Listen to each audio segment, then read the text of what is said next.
Two people can sit inches apart and still feel a whole storm between them. If you've sensed that pressure with her, the pauses, the charged eye contact, the weird are we or aren't we feeling, don't write it off as your imagination. Some connections don't arrive with fireworks. They creep in quietly. Then suddenly everything feels louder. You both act normal, but the room doesn't. And here's the problem. Most guys misread this stage. They back away too early thinking it was just friendly, and she walks off convinced you never noticed what she was trying so hard not to show. What I'm about to share is something many women won't say first. Not because they don't feel it, but because saying it first feels like handing someone the power to hurt you. You think you're hiding your emotions, right? But patterns leak. People don't fall for speeches, they fall for repeated signals. So if you're in that confusing almost something, listen, because the signs are psychological, not dramatic, and once you spot them, you can't unsee them. Sign number 1. Your talks start getting deeper than whatever label you have. When there are no feelings, conversations stay easy, small jokes, safe topics, quick replies. But when she's trying to protect her heart, she goes emotionally close without calling it romance. She asks questions most people skip. Not how was your day, but what keeps you up at night. She remembers details that don't benefit her. She listens to your worries with a gentleness that doesn't match the situation. That kind of depth is rarely accidental. It's the mind building a bridge while the mouth denies it. Feelings show up in details, not declarations. Here's a telltale detail. The topics don't just get deep. They get personal in a future-facing way. She'll ask about your plans, what you're building, where you want to live, what kind of life you'd choose if nothing held you back. And when you answer, you don't give the short version. You give the real one, because part of you wants her to know you, not just meet you. Sometimes it shows up as inside jokes that feel oddly intimate. A phrase only you two use. A look that means a whole sentence. That's emotional bonding disguised as humor. And notice timing. You can talk for 20 minutes and it feels like 5. Then you hang up and suddenly your room feels too quiet. That time dilation is your brain rewarding connection. Rhetorical question.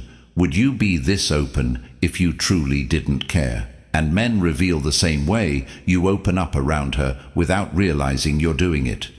You tell her things you promised yourself you'd keep locked away. You feel oddly safe, almost exposed, like she's reading you too clearly. Does that scare you a little? Because it usually scares her too. That's why nobody says the obvious. The second it's admitted, the whole connection changes. Quick question. Have you ever had a bond where silence felt louder than words? Drop yes in the comments if you felt it. Now here's where things start shifting without permission. You begin noticing tiny things about her you weren't supposed to notice, and she starts reacting to you in ways she can't fully control, which brings us to sign 2. And most people miss it because it happens in micro moments. Sign 2. Your presence changes her behavior more than she wants it to.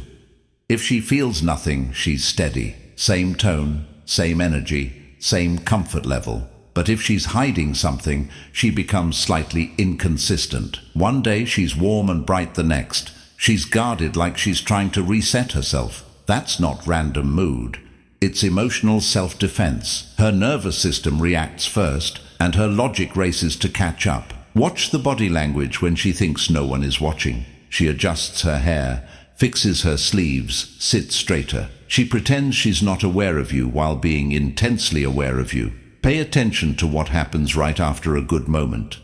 If she laughs too hard at your joke, she may get quiet afterward. If you compliment her, she may change the subject fast. It's not because she hates it, it's because it hits too close. Hidden feelings often look like a tug-of-war warmth, then a sudden retreat. The retreat is her trying to regain control.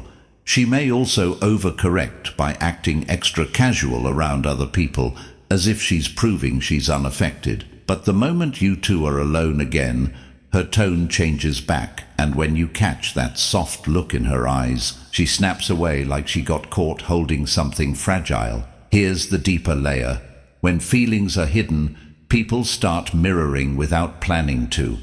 If you lean in, she leans in. If you lower your voice, she softens hers. If you pull back, she pulls back too, almost immediately. Why? Because mirroring is the brain's way of syncing with someone. It trusts someone it wants. But let's be honest, aren't you doing it too? Your voice changes around her. You stand a little taller. You look a second longer than you should. You feel more awake when she's nearby and strangely flat when she's gone. Women are often better at reading emotional cues than men give them credit for. She notices your normal isn't normal around her. And because she's hiding the same truth, she won't call you out. She'll just keep testing the air B. Sign 3. You both invent reasons to stay connected. When nothing is there, communication becomes practical. Quick check-ins, necessary info, then silence. But when feelings grow, contact turns intentional, disguised as no big deal. She messages about something small she could have figured out alone. She asks for your opinion on choices that don't require your input. She sends a meme, a story, a "this reminded me of you," even if she pretends it's just funny. This is also where soft jealousy can appear, even if no one admits it. She'll ask about other women with a smile that's a little too sharp, or she'll go quiet when you mention someone else. You might do your own version, you tell yourself you don't care, yet you feel a small sting when she's laughing with another guy. That sting is information. The reason this happens is simple. Once the brain starts assigning someone a special emotional category, it doesn't like competition. But instead of speaking both of you, keep it indirect questions, jokes. I'm just curious. And that indirectness keeps the tension alive. Why does she do that? Because emotionally, she's keeping the door cracked open without being the one to swing it wide. She wants proof you're still there, and you mirror it. You check in when she crosses your mind. You stretch conversations longer than necessary. You ask questions that go one layer deeper than casual. You look for excuses to stay in her orbit. Here's a hard truth: humans don't maintain emotional threads without emotional fuel. If you both keep returning through jokes, updates, late-night talks, or quick replies, it means the bond already formed. And if her absence bothers you more than you admit, that's your answer. If their absence is loud, your feelings are real. So why don't either of you speak? Because losing the connection feels scarier than living in the fog. You might pull away for a day, she might go quiet for 2, but then you both return, like gravity wins. That return isn't coincidence, it's hope, and hope is a powerful glue. Rhetorical question: if it truly meant nothing, would you both keep finding your way back? Tell me in one word: stay or leave. What do you usually do in these almost relationships? I'm curious. Because the final sign is the one that makes people restless. The one you feel in your chest before you can explain it. Sign number 4. You both carry the tension of something that hasn't started, and it refuses to fade. This isn't a simple crush.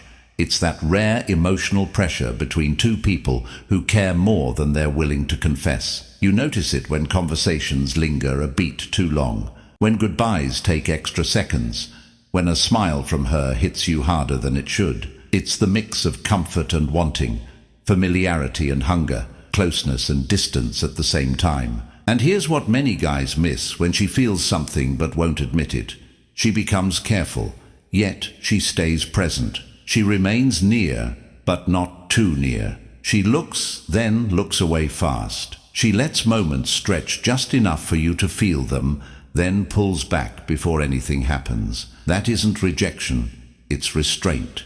It's her protecting her heart from wanting more than she can guarantee. And you do the same. You swallow words you want to say. You hesitate to make a move because you're terrified of breaking what you already have. You call it being respectful, but underneath, it's fear. Fear that you misread it. Fear that she doesn't feel it. Fear that one step forward ends everything. So you wait.